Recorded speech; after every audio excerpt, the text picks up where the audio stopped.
Hello everyone, this is Gage from Anduin Smith, and today I'm going to be bringing you another Third Age Reforged online multiplayer battle replay. And today we have a 1v1 of myself commanding the army of Rohan versus Warrior of Chaos, who is commanding the army of Arnor.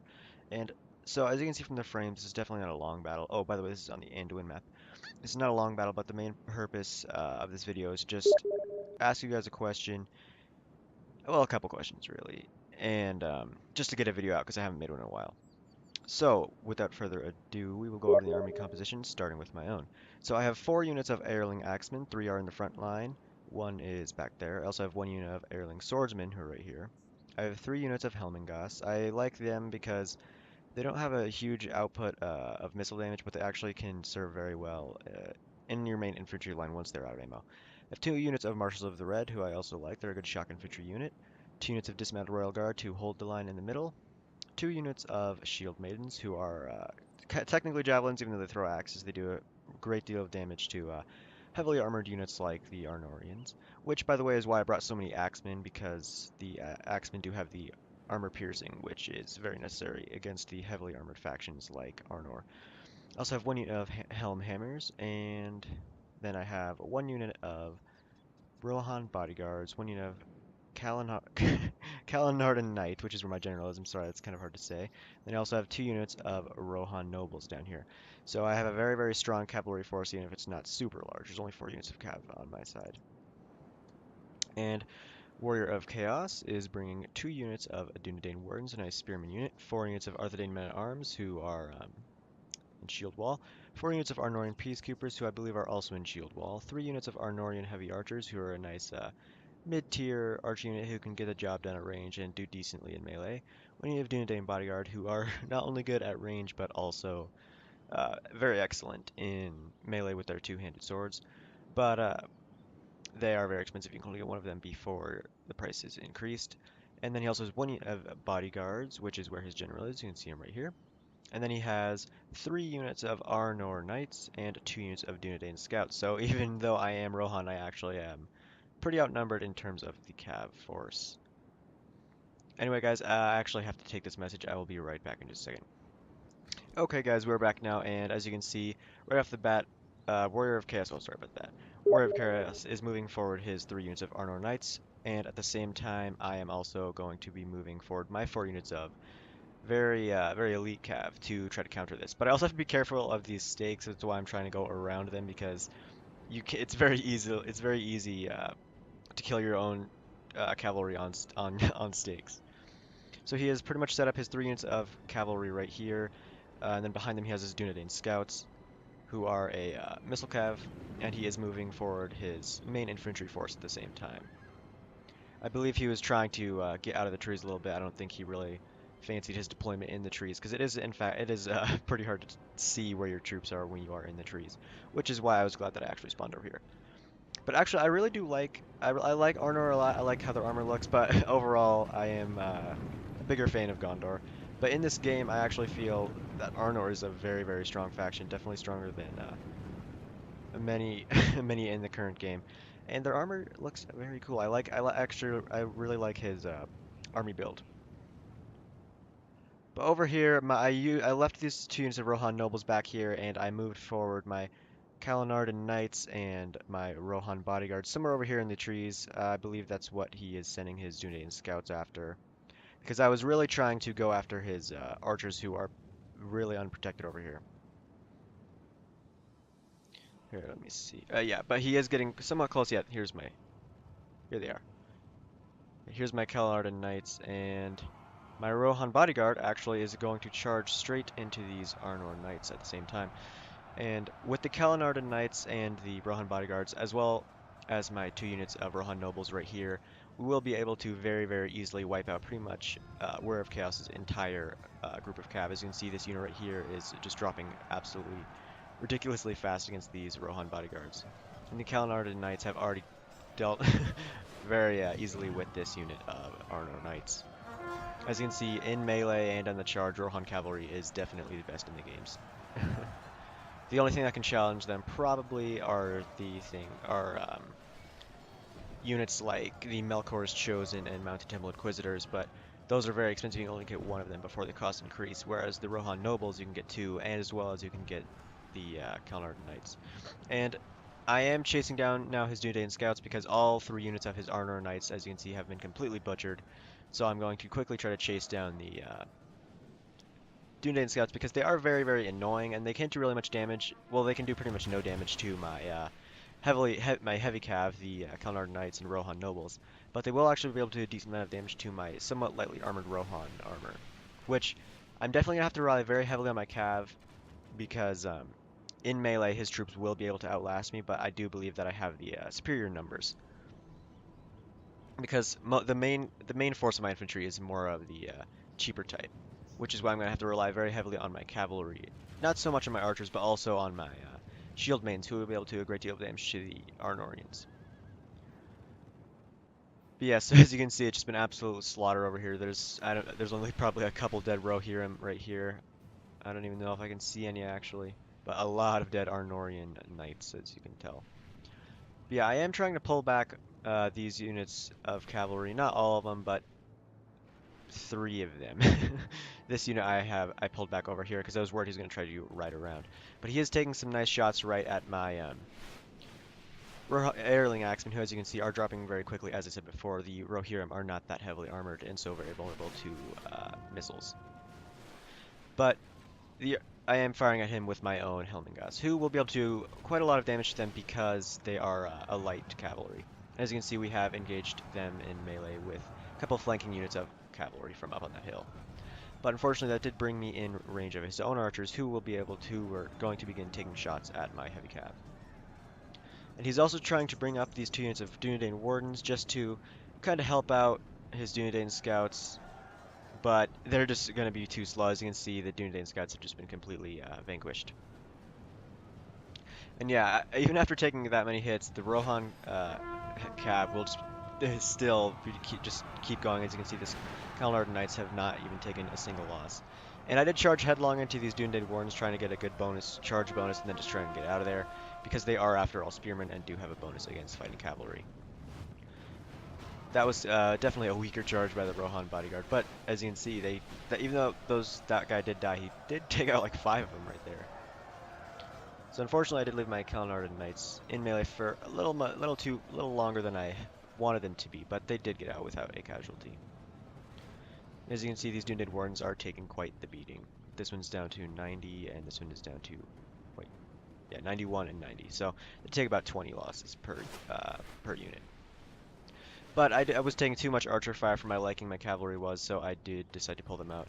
Because these Arnorian heavy archers, like I said before, will not be able to do too much damage, but these Dunedain bodyguards will be able to do a large amount of damage to my heavily armored cav.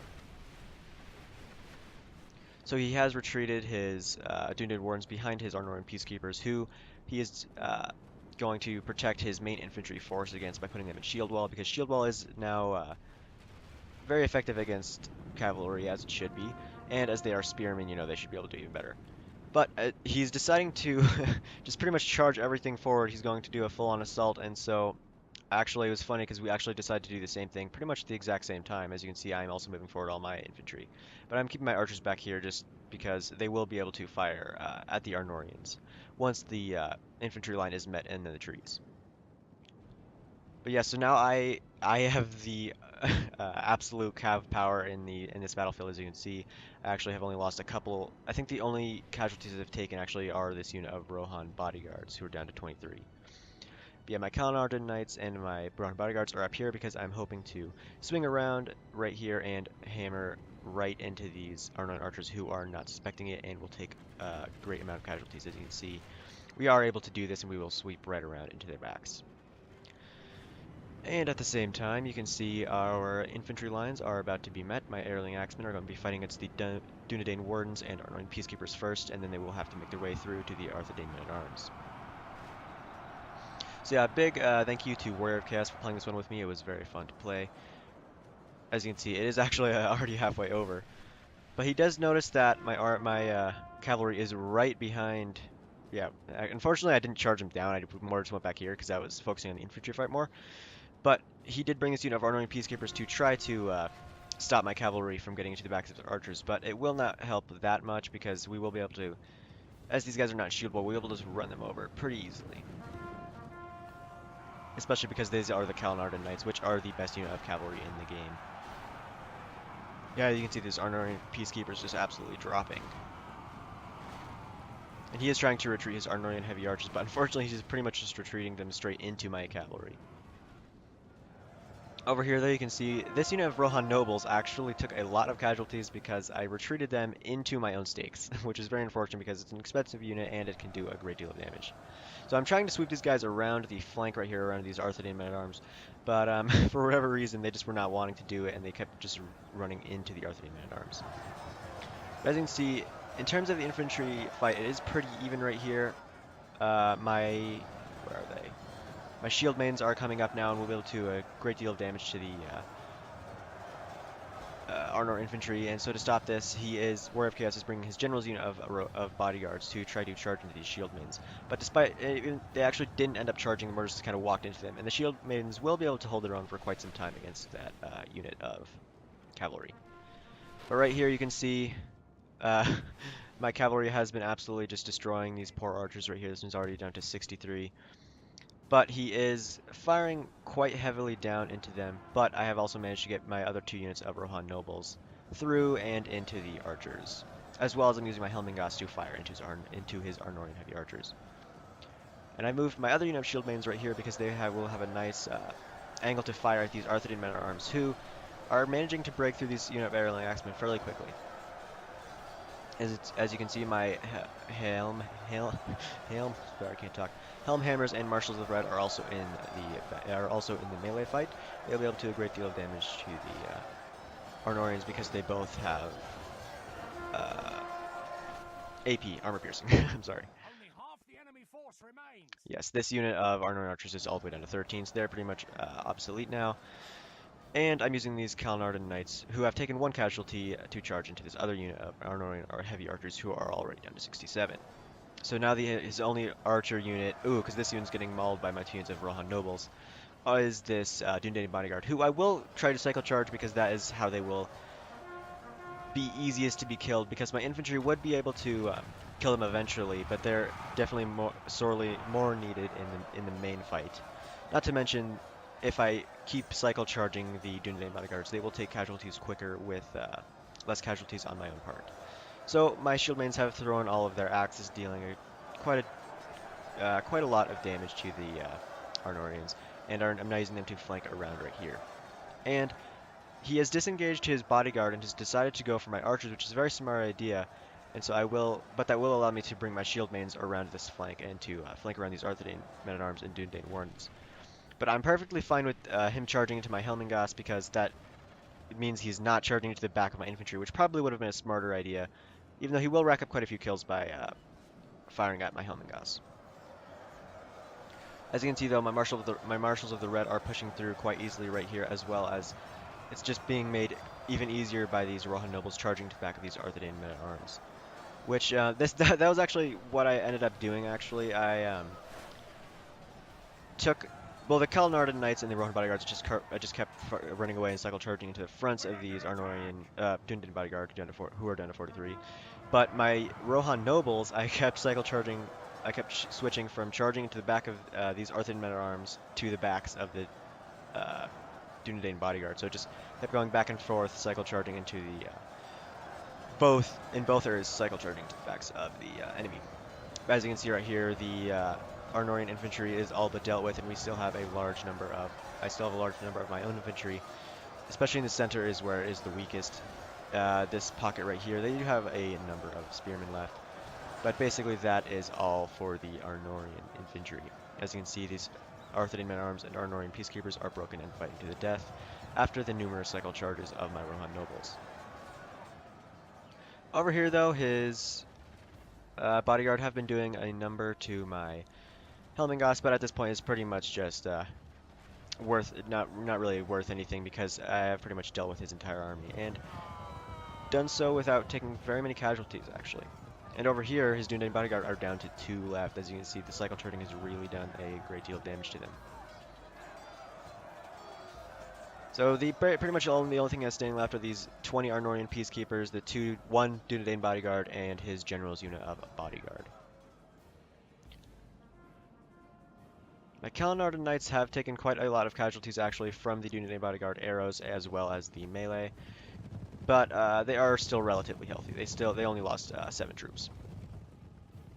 And these Arnorian peacekeepers are now breaking, and the only thing he has left is this one Dunedain bodyguard who will not be able to stand up against these Marshals of the Red for very long. Because he's just going to get stun locked to death, essentially. Yep. And now the only thing he has left standing is his unit of bodyguard. I'm confused because like he has Dunedain bodyguard, which are the archers, and then like this unit of just normal bodyguards. But yeah, he did deal a lot of damage to my Helmingast, so that was very smart by him. But they are just stuck in melee now, and so they will be very easily cut down by my Marshals of the Red, Airling Axemen, Shield Maidens, and even the Helmingast. Because, like I said before, the Helmingast are very worth it because even though they don't do very much damage as archers, they still get the job done, and they are very good in melee for archers once they are out of ammo. But as you can see, it was an absolute brutal in, battle line right here, and it was just really unfortunate for the Arnorian player that he lost his cavalry so early in the game. But that's just really what happens whenever you face against Rohan. Even when you have the advantage in Clear numbers victory. in cavalry, the Rohan's cavalry is just really, really excellent because I believe all four of my units. Oh, they might actually kill themselves. Oh, that was close. I feel like they would have killed themselves on the spikes. But yeah, like I was saying, I'm pretty sure all four of my units had that effectiveness against cavalry, which was probably the main reason why why the Warrior of Chaos's cavalry died so quickly. But yeah, so that's the end of the battle. I got 1,700 kills. Warrior of Chaos got 734, and we will go ahead and look at the actual statistics. My Rohan bodyguards got 367, and my Rohan nobles and Kalinardan knights, I'm sorry, I can't say that, all got over 100. Uh, Marshals of the Red did very well, same with the Helm Hammers, and my Shield Mains did very excellent as well, and my rest of my infantry just did okay, but there wasn't really a whole lot to do in terms of that because they were more just there to support the shock infantry and elite units of infantry. But anyway, yeah, so I was requested actually to play as Mordor, and I tried for a very, very long time, but unfortunately I was not actually able to do it. I do have one replay that's not super great. It's a defense of Dol Guldur against the Sylvan Elves, where me and an ally were playing as Mordor.